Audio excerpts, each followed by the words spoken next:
Bienvenue dans ce tutoriel C'est flou. Aujourd'hui, nous allons vous montrer pas à pas comment mettre à jour votre casque Eyes Reality et sa tablette de contrôle. Ces mises à jour sont essentielles, elles améliorent la stabilité, ajoutent de nouvelles fonctionnalités et garantissent une expérience de simulation plus fidèle pour comprendre la malvoyance au plus près du réel. Cette vidéo vous guidera simplement, étape par étape. Prenez votre casque, votre tablette, et suivez-nous. Si vous ne nous avez jamais contactés pour nous transmettre votre compte Google afin que nous puissions l'ajouter à la liste des comptes autorisés à réaliser la mise à jour, écrivez-nous à thomas@cflou.com.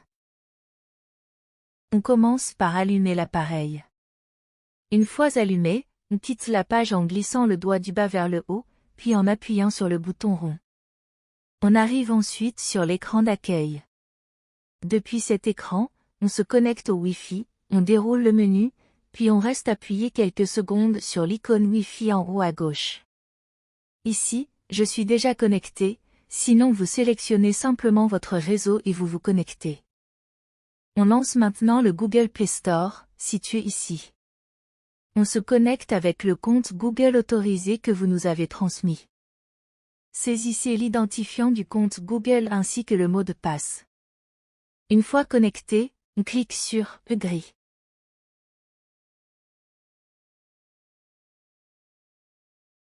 Ensuite, on sélectionne « Don't turn on », pas besoin d'ajouter de numéro, puis on choisit « Cancel ».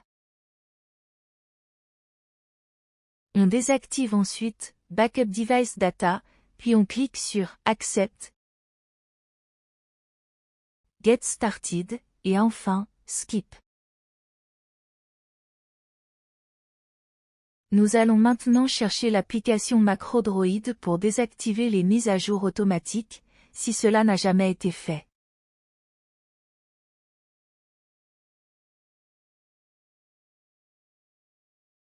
L'application ressemble à ceci.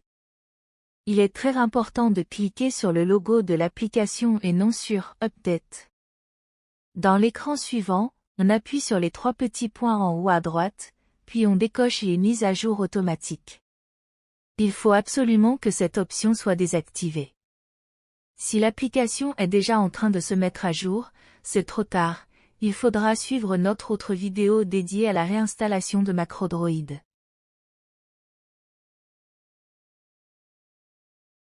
Nous allons maintenant chercher l'application Low Vision Simulator.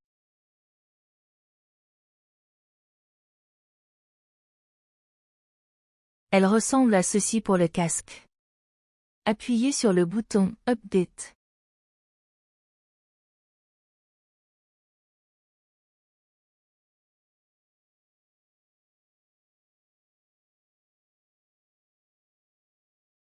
Une fois la mise à jour terminée, on revient sur l'écran d'accueil. Vous pouvez maintenant vous déconnecter du Wi-Fi, car nous n'en avons plus besoin. Nous allons vérifier la version de MacroDroid, restez appuyé quelques secondes sur l'application, puis cliquez sur « Info ». Vérifiez qu'elle est bien en version 5.26.8. Si c'est le cas, tout est bon. Si vous avez une version supérieure, cela risque de créer des problèmes, il faudra alors désinstaller MacroDroid et le réinstaller en suivant notre autre tutoriel. Ensuite, appuyez sur le bouton On/Off pour mettre l'appareil en veille. Appuyez à nouveau pour le rallumer et vérifier que tout fonctionne correctement. Voilà, tout est bon, la mise à jour du casque est maintenant terminée. Il ne vous reste plus qu'à refermer le casque.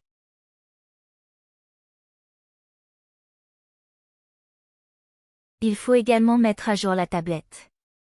Si vous mettez à jour le casque, il est indispensable de mettre à jour la tablette, et inversement, afin que les deux appareils utilisent des versions compatibles entre elles. Pour commencer, on se connecte au Wi-Fi. Faites glisser le doigt depuis le haut à droite de l'écran pour afficher le menu, puis effectuez un appui long sur l'icône Wi-Fi afin d'ouvrir les paramètres. Activez le Wi-Fi, recherchez votre réseau et connectez-vous. Une fois connecté, on revient en arrière en glissant le doigt du bas vers le haut.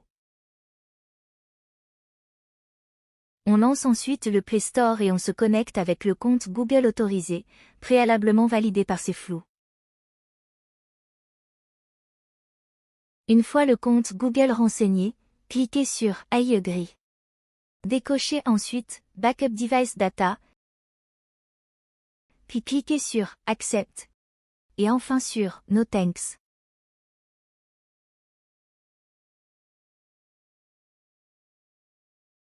Dans le Play Store, recherchez maintenant l'Ovision Simulator.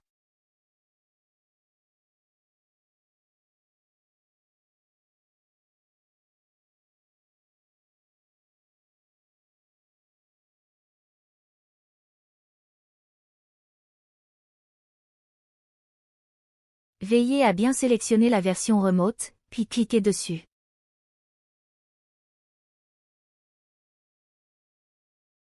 Appuyez ensuite sur Update pour lancer la mise à jour, si une version est disponible. Si ce n'est pas le cas, cela signifie que vous êtes déjà sur la dernière version. Lancez l'application afin de vérifier que tout fonctionne correctement.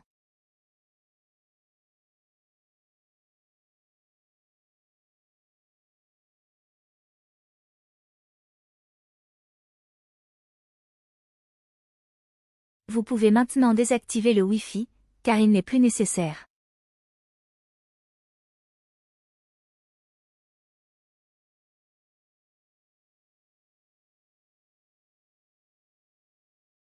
Si vous souhaitez vous déconnecter de votre compte Google, rendez-vous dans les paramètres. Faites défiler jusqu'à Password and Account, puis sélectionnez votre compte Google. Cliquez sur Remove Account pour le supprimer. Voilà, la mise à jour de la tablette est maintenant terminée. Il ne reste plus qu'à lancer l'application pour l'utiliser.